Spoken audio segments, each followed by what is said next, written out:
This video is sponsored by English Conti, Mobile Master, Mohammadi Furniture, Newson Fabrics Clothes Store, Shweta Dentistry, Fabric Spa, Millennium Men's Fair, and by Edify International School.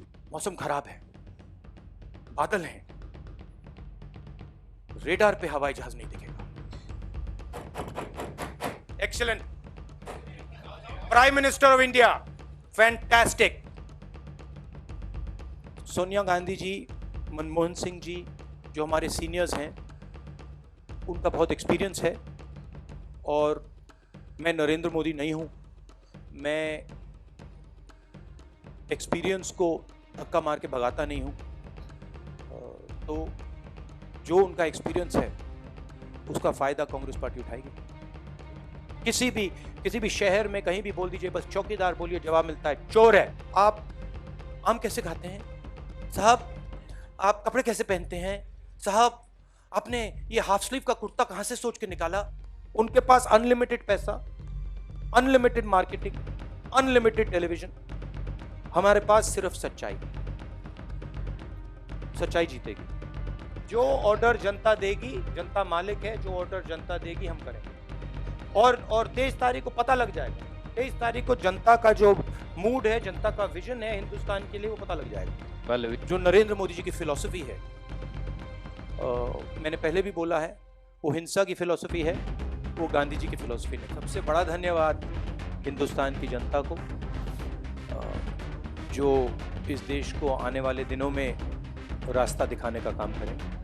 और कांग्रेस के जो कार्यकर्ता हैं, जो booth workers हैं, candidates हैं, और हमारी जो टीम है, उनको भी बहुत बहुत धन्यवाद। तो प्रधानमंत्री का पहला प्रेस कॉन्फ्रेंस चुनाव के रिजल्ट से 4-5 दिन पहले होता है। Very good.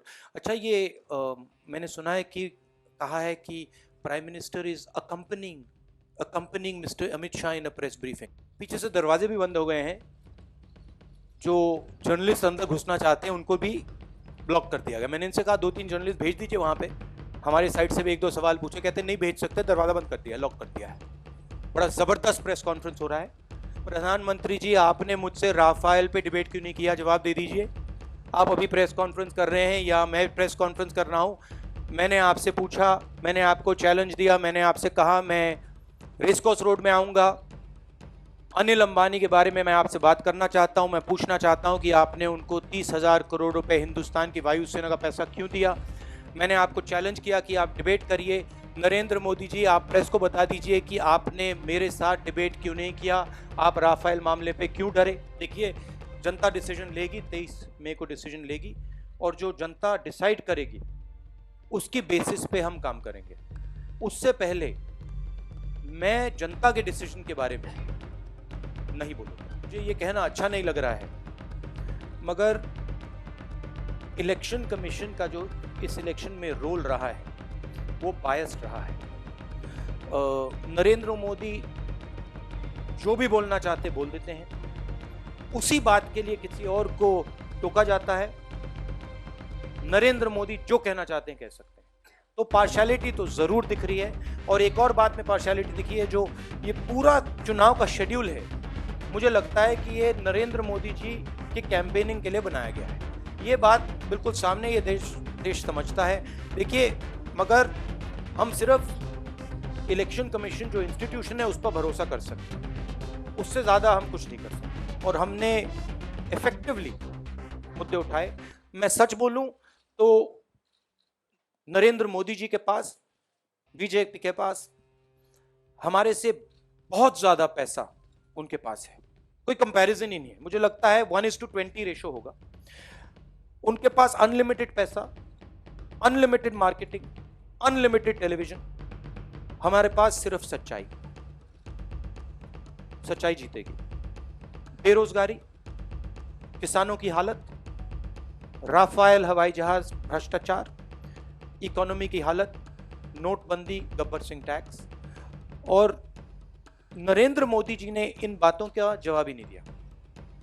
नरेंद्र मोदी पता नहीं कौन सी दुनिया में है। मुझे बहुत अच्छा लग रहा है कि पहली बार अमित शाह के साथ जाकर उन्होंने प्रेस कॉन्फ्रेंस किया। फर्स्ट स्टेप तो सब हर चीज़ के लिए फर्स्ट स्टेप होता है और पहला कदम उन्होंने उठाया है। नरेंद्र मोदी देश को बता रहे हैं कि भैया मैं आम ऐसे खाता हूँ, मैंने अपना कुर्ता काट दिया, मैं इस प्रकार से कपड़े पहनता हूं। और प्रेस वालों, आपसे भी एक शिकायत है, मेरे से आप हार्ड क्वेश्चंस पूछते हो,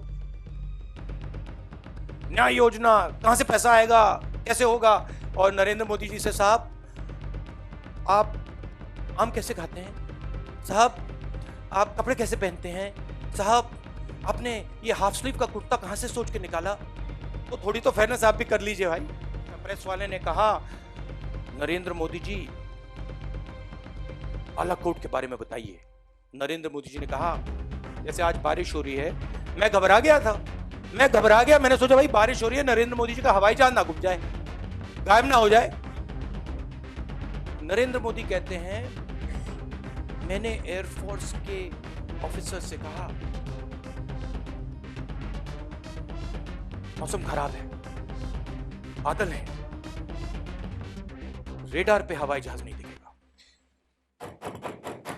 excellent, prime minister of India, fantastic. Narendra Modi के माता पिता जो पॉलिटिक्स में नहीं हैं, उन्होंने कुछ गलत भी किया, तब भी मैं नरेंद्र मोदी के माता पिता के बारे में नहीं बोलूंगा। मगर अगर नरेंद्र मोदी मेरे बारे में, मेरे परिवार के बारे में, मेरे माता पिता के बारे में गंद बोलना चाहते हैं तो वो नरेंद्र मोदी के ऊपर है, वो जितना बोलना चाहते हैं बोल सकते हैं। मैं बहुत खुशी से कहता हूं, गर्व से कहता हूं कि कांग्रेस पार्टी ने ऑपोजिशन का रोल ए ग्रेड प्ले किया है। हमने नरेंद्र मोदी को घेर दिया। नरेंद्र मोदी जो थे 2014 में, जो नरेंद्र मोदी का जो आइडिया था उसको कांग्रेस पार्टी ने डिसमेंटल कर दिया, खत्म कर दिया। और नरेंद्र मोदी ने कहा था मैं भ्रष्टाचार के खिलाफ लड़ूंगा। मैंने आज उनके प्रेस कॉन्फ्रेंस में उनसे पूछा, देख लेना शायद जवाब दें ना दें। मैंने उनसे कहा देखिए आप डिबेट कीजिए मुझसे, मैं कहीं भी आ जाऊंगा। नरेंद्र मोदी जी डर गए, डिबेट नहीं कर पाए। देश भर में नारा चला है चौकीदार चोर है, कहीं भी आप बोल दीजिए, किसी भी शहर में कहीं भी बोल दीजिए, बस चौकीदार बोलिए, जवाब मिलता है चोर है। तो ये काम सिस्टमैटिकली कांग्रेस पार्टी ने किसानों का मुद्दा उठाया, मंदसौर में उठाया, पूरे देश में उठाया, फिर उसको हम आगे ले गए। मध्य प्रदेश, राजस्थान, छत्तीसगढ़ में हमने डायरेक्शन दिखाई, न्याय योजना की हमने थिंकिंग की। नरेंद्र मोदी ने 15 लाख की बात की, हमने असेस किया, सच्चाई निकाली, उनका झूठ पकड़ा और फिर हमने देश को बताया कि 15 लाख नहीं किया जा सकता है, मगर 3,60,000 5 साल में किया जा सकता है। तो हमने अपना काम किया, अब बाकी जनता पे है। He fought the election. He came 5 years ago and frankly he had a huge opportunity. And as an opposition leader, I would have liked to see a prime minister of my country, of our country, who was moving this country forward. I would have liked to see Mr. Narendra Modi actually take on the challenge of joblessness. I would have liked to see Mr. Narendra Modi actually try and work on helping our farmers. And with all due respect, he lost sight of the real picture. He forgot that the Indian people had not put him as prime minister to give speeches and to tell the Indian people what he thought. They had put him in place to do a couple of concrete jobs: unemployment, farmers' situation, economy, and put India on a trajectory, on a path, and give India a new vision. I respect the fact that the BSP and SP decided to fight the election together in UP. From a Congress party perspective, I have to push the Congress ideology in Uttar Pradesh, and I got to fight for my space in Uttar Pradesh.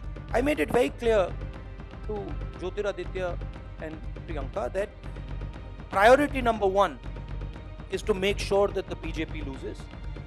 Priority number 2 is to push the Congress ideology. Priority number 3, which comes later, is win the Vidhan Sabha election, right? But ideologically, they're on the same page as us, broadly. I don't see Mayawati, Mulayam Singh Yadav ji, Mamta ji, Chandrababu Naidu ji, I don't see any of these people supporting a BJP Narendra Modi government. So yes, we've had an alliance in a number of states, Maharashtra, Kerala, Jharkhand, Bihar, Jammu Kashmir. We didn't have an alliance in Bengal, we didn't have an alliance in Uttar Pradesh, but by the way, secular formations are going to win the maximum number of seats in those states, state by state, and we proceeded to close every single door he could escape through. And we did it systematically, we did it in an organized fashion. I'm proud to say that we closed 99% of his doors. And today he's faced, and by the way, well, no, actually, we closed 90% of his doors and he closed 10% of them for us. He helped us by being abusive towards people like Mr. Naidu, by being abusive towards people who actually had worked with him in the past. Okay. I'm proud to say that we have fought Mr. Narendra Modi, we have fought the BJP, and we have protected, which is our main duty, we have protected the institutions of this country from Mr. Narendra Modi, from the BJP and the RSS, and we have done so successfully. This fight is about protecting the Supreme Court of India. It is about protecting the Constitution, about protecting the RBI, about protecting all the institutions that make up this great country. It is about protecting all these institutions that give voice to this great country.